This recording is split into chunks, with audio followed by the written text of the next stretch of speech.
নমস্কার সবাইকে, আপনারা দেখছেন এবি নিউজ, সাথে রয়েছে আমি অভিজিৎ। গোবিন্দগঞ্জ নগেন্দ্রনগর জিপির উন্নয়ন হচ্ছে একমাত্র রামকৃষ্ণনগর বিধানসভা কেন্দ্রের বিধায়ক বিজয় মালাকারের হাত দিয়ে, এমনই দাবি ওই অঞ্চলের জনগণের। দক্ষিণ করিমগঞ্জ বিধানসভা কেন্দ্রে এই এলাকা থাকার সময় উন্নয়ন নেই, শুধু অবনতি হয়েছে বলে ওনারা জানা। তবে ডিলিমিটেশনে রামকৃষ্ণনগর বিধানসভা কেন্দ্রে অন্তর্ভুক্ত হওয়ার পর উন্নয়নের পথে চলছে সেই পিছিয়ে পড়া এলাকা। বৃহস্পতিবার সাংবাদিকদের সম্মুখে এলাকার উন্নয়নের বিষয়ে কিছু গুরুত্বপূর্ণ কথা তুলে ধরেন গোবিন্দগঞ্জ নগেন্দ্রনগর জিপির আঞ্চলিক পঞ্চায়েত সদস্য সুবোধ দাস, রামকৃষ্ণনগর মন্ডল বিজেপির সহসভাপতি দেবাশিস দত্ত, গোবিন্দগঞ্জ নগেন্দ্রনগর জিপির সহসভাপতি স্বাগত দাস ও বুথ সভাপতি আরাধন দাস।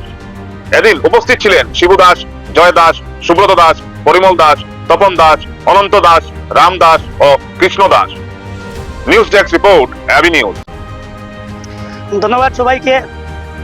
আমি দেবাশিস দত্ত, রামকৃষ্ণনগর মণ্ডলের উপসভাপতি। তো আমার সাথে উপস্থিত আছেন আমার এই গোবিন্দগঞ্জ নগেন্দ্রনগর জিপির আঞ্চলিক পঞ্চায়েত সদস্য, গোবিন্দগঞ্জ নগেন্দ্রনগর জিপির উপসভাপতি সহিত ভারতীয় জনতা পার্টির বিভিন্ন স্তরের কার্যকর্তাগণ। আজ আমাদের কাছে একটা বিশেষ দিন। কেন বিশেষ দিন বলবো? কারণ আজ যেটার জন্য আমরা এখানে উপস্থিত হয়েছি, এইটা আমাদের কাছে একটা স্বপ্ন। আমরা কোনোদিন কল্পনা করি নাই যে আমাদের এই সমষ্টিতে বা এতদিন চলে 7.5 কোটি 8 কোটি টাকার প্রকল্প মঞ্জুর হবে। তো আমরা প্রথমে সাউথ করিমগঞ্জে ছিলাম। সাউথ করিমগঞ্জ থেকে রামকৃষ্ণনগর সমষ্টিতে ডিলিমিটেশনের মাধ্যমে অন্তর্ভুক্ত হওয়ায় আমরা এই বিশেষ সুবিধাগুলি পাচ্ছি।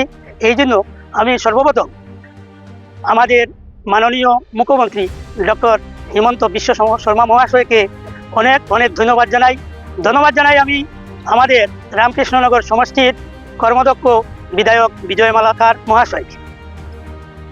আমার একটা কথা মনে আছে, ডিলিমিটেশন হওয়ার পর আমার এই নগেন্দ্রনগর জিপিতে আমাদের বিজয় মালাকার মহাশয় একদিন এক সভাতে উপস্থিত হয়ে বলেছিলেন যে আপনারা আমার সমষ্টিতে অন্তর্ভুক্ত হয়েছেন, যেহেতু আপনারা আমাকে এখনো ভোট দেন নাই, তবুও আমি আপনাদের দায়িত্ব নেব।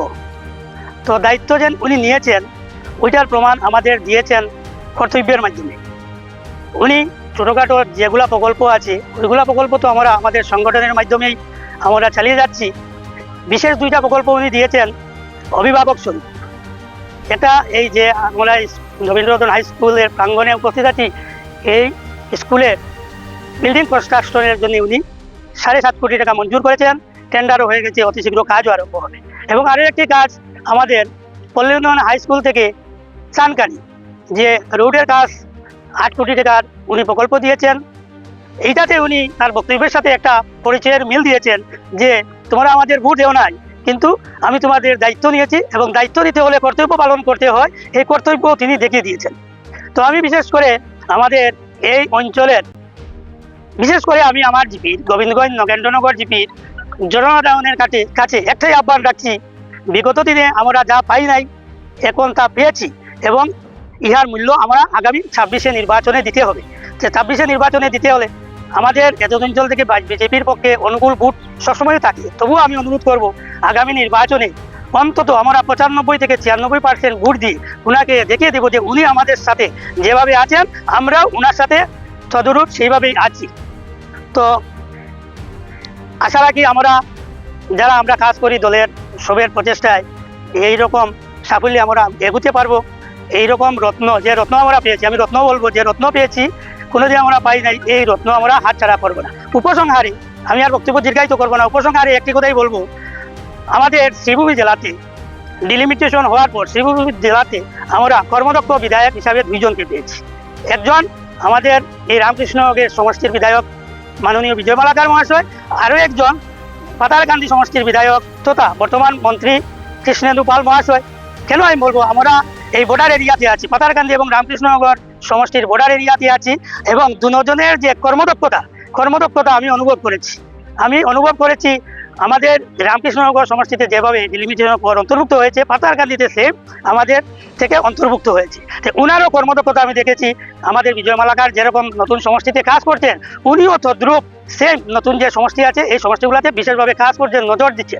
আমি আগামী 26শে নির্বাচনে আজকের এই প্রেস মিটের মাধ্যমে আমি একটা বার্তা দিতে চাই রামকৃষ্ণনগর সমষ্টির প্রত্যেক সম্মানিত জনসাধারণকে এবং পাতারকান্দি সমষ্টির সম্মানিত প্রত্যেক জনসাধারণকে।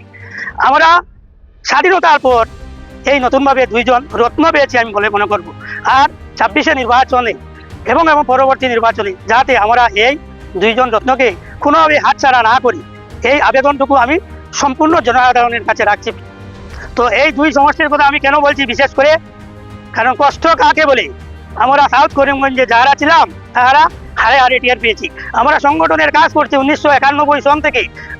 দলের যেই প্রার্থী আসুক, প্রার্থীকে আমরা আমাদের যতটুকু সম্ভব আমরা ভোট দিয়েছি, কিন্তু আমাদের প্রার্থী এখান থেকে ফললাভ করে আসতে না পারার জন্য আমরা যে কষ্ট, এই কষ্ট কি আমরা ভালো করে জানি। আর তাই বিগত ডিলিমিটেশন হওয়ার পর রামকৃষ্ণনগর সমষ্টিতে আমরা অন্তর্ভুক্ত হওয়ার পর আমাদের মাননীয় বিধায়ক মহাশয় যে সুদৃষ্টি এবং আমাদের প্রতি যে সুদৃষ্টি দিয়েছেন, এ থেকে আমরা ওনার কাছে আমরা কৃতজ্ঞতা জানানো আমার একান্ত দরকার আমি মনে করি। কারণ আমরা এখনো ভোট দেই নাই ওনাকে, ভোট না দেওয়া সত্ত্বেও তিনি যে সুদৃষ্টি আমাদের প্রতি দিয়েছেন এবং ভোট দেওয়ার পর উনি যে আরও বেশি ডেভেলপমেন্টের দিক থেকে আরও বেশি সুদৃষ্টি নজর দেবেন আমাদের প্রতি, এইটা বলার অপেক্ষা রাখেন আমি মনে করি। তো আমি আর বিশেষ কিছু বলছি না, উপস্থিত সবাইকে ধন্যবাদ এবং নমস্কার জানিয়ে সামান্য উনাদের জয়ের ধ্বনির মাধ্যমে আমি আমার সংক্ষিপ্ত বক্তব্য এখানে শেষ করছি। ভারত মাতা কি, ভারত মাতা কি, বিজেপি বিজেপি, বিজয় মালাকার, বিজয় মালাকার, কৃষ্ণেন্দু পাল, ডক্টর হিমন্ত বিশ্ব শর্মা, ডক্টর হিমন্ত বিশ্ব শর্মা। ধন্যবাদ সবাইকে।